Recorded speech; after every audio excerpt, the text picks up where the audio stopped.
Hey everybody, here's Chica, and I'm doing another reaction video, with this one being 5 secretive past operations you are not supposed to know about.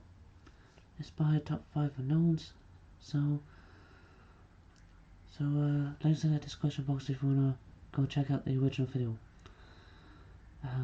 Just to give a heads up, there may be occasions where I may pause the video and or speak over the video. Hey, here we go. What's going on, you guys? My name's Ty Knots, and welcome to Top 5 Unknowns, 5 Hidden Government Secrets. Number 5.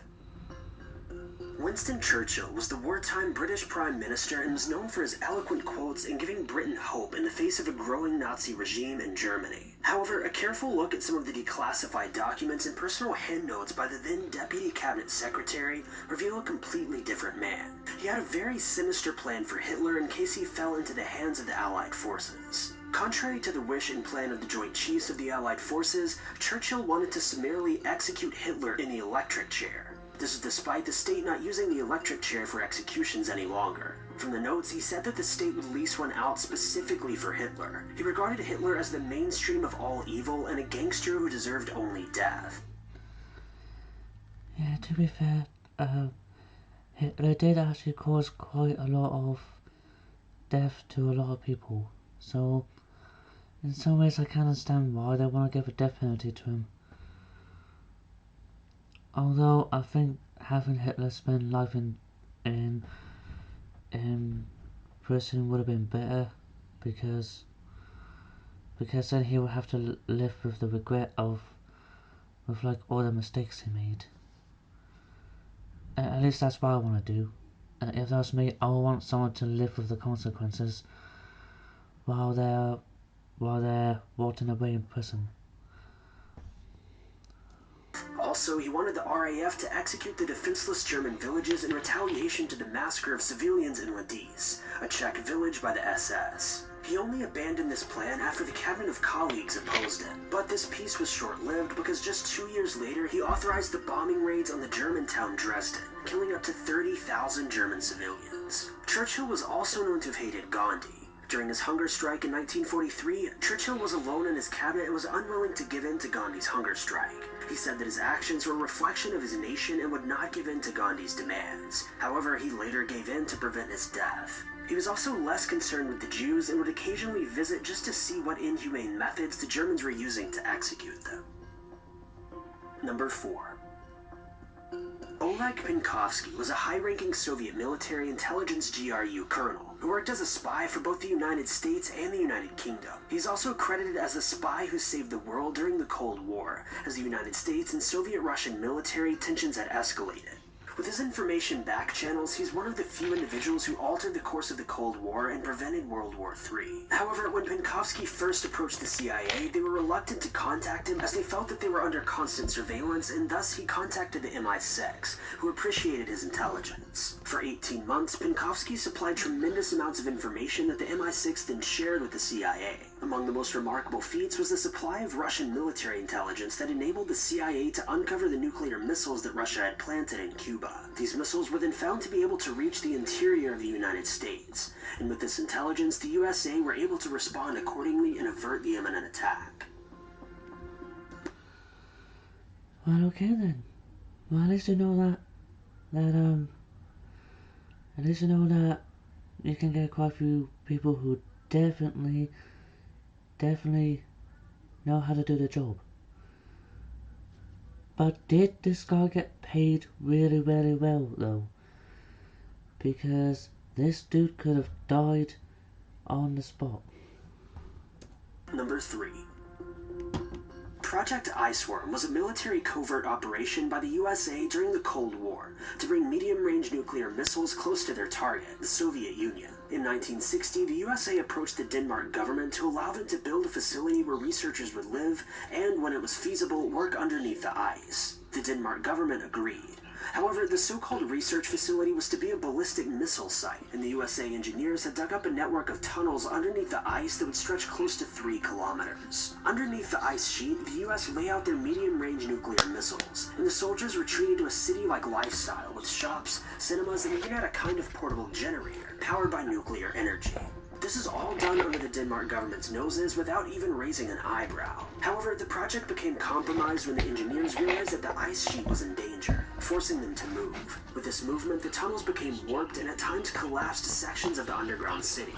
In 1967, the project had to be decommissioned and then abandoned. The 200-plus soldiers then left behind the infrastructure together with its waste and equipment. It's estimated that there are radioactive waste and over 200,000 gallons of diesel fuel, wastewater, and other toxic radioactive pollutants that will be exposed to the surface by 2090, following regional climate change simulations. When this happens, it will disrupt the local biosphere, which might bring tensions between Greenland and the United States. However, the Pentagon has said that the United States has pledged to work alongside the Danish government and authorities in Greenland in order to settle the mutual security risk. Number 2. Project Twinkle is largely described by ufologists as being one of the most documented cases of UFOs. At least, this is according to the paper trail. Yeah, that's just... Why is it called Project Twinkle? You don't call things like that Project Twinkle. You stuff like that you call Project... Things like that you have to call it Project... Well, things like that you have to call Project... Things like that you have to call things like Project Media or something like that because it sounds a lot more better and way more important. Of the project. During the late 1940s, there were numerous green flaring balls of light being sighted in the USA, and most seemed to be concentrated around research facilities and military bases. The US believed that they might have been Soviet Union spying devices, but their movement and occurrence didn't fit any of that logic. Early green fireballs were sighted on the night of December 5th, 1948, by 2 separate pilots, one military and one civilian 10 miles apart. They said this fireball moved upwards and then flat instead of downwards. Later sightings then confirmed that the fireballs were far brighter than a shooting star, meteor, or even green military flares. Also, according to one classified letter to the US Air Force on December 20th, 1948, the green fireballs were observed that they did not leave any trail of dust or smoke, like normal meteors, which made the military even more wary of these strange objects. With the sightings increasing, the military, together with the FBI, decided to conduct research into the matter, and an astronomer was set as the head chief of the investigation, having sighted the green fireballs more than once.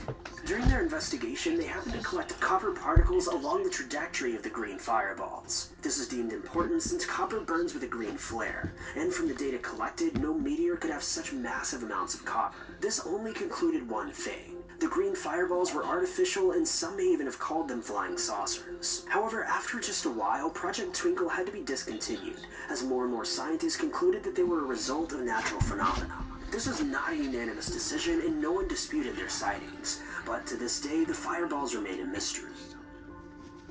Number 1. Project Orion was a NASA idea of interplanetary... See now this operation has a good name because it's called Orion. Because think it's called Orion, so you know it has something to do with space, and that's what this is about. See now the name of a project only makes sense if it goes hand in hand with that particular project. However, if the project name has nothing to do with the goddamn project in question, then there's no point in calling it that particular project. Travel that was by far the most efficient and effective of its kind, with some ships capable of traveling up to 12% of the speed of light. Considering that this was before the 1970s, it was a remarkable feat of space development. However, there was a small matter that the ships would be propelled using a nuclear explosion, which could result in a nuclear fallout. But the idea of rocket propulsion via explosives was not a foreign idea. Since the 1880s, some scientists have toyed with the idea of having a rocket propelled by explosions. An initial proposal was first made in 1946. Preliminary calculations were then done a year later, and the Orion project was commissioned in 1958. This is led by Ted Taylor at General Atomics and physicist Freeman Dyson. From their calculations, it was found that the Orion would be a high-thrust and high-specific impulse ship at the same time. This meant that the Orion was much faster and capable of fast interplanetary visits that other traditional rockets could not complete. This project, however, came to an end in 1963 after the signing of the Partial Test Ban Treaty, as the Orion was considered unsafe due to nuclear fallout. This was even after designs specifying that the nuclear thrust explosions could be done out in space. But regardless, the plan was scrapped and cost the government millions. Thank you guys so much for watching. If you like this video, be sure. Yeah, honestly, I would admit some of these operation names don't make sense to me because obviously if you got a project that you're working on, you don't give it a name that doesn't suit it because that's really stupid. Like, sure, I understand you want to keep it under wraps, but if you really want to keep it under wraps, then why the hell would you be so stupid as to go and do it in a sense where people are gonna find out about it in the end? Because that don't make sense. So I hope you enjoyed this reaction video. If you did, please give it a like, comment down below what your thoughts are, and subscribe and whatnot. And until next time, bye bye.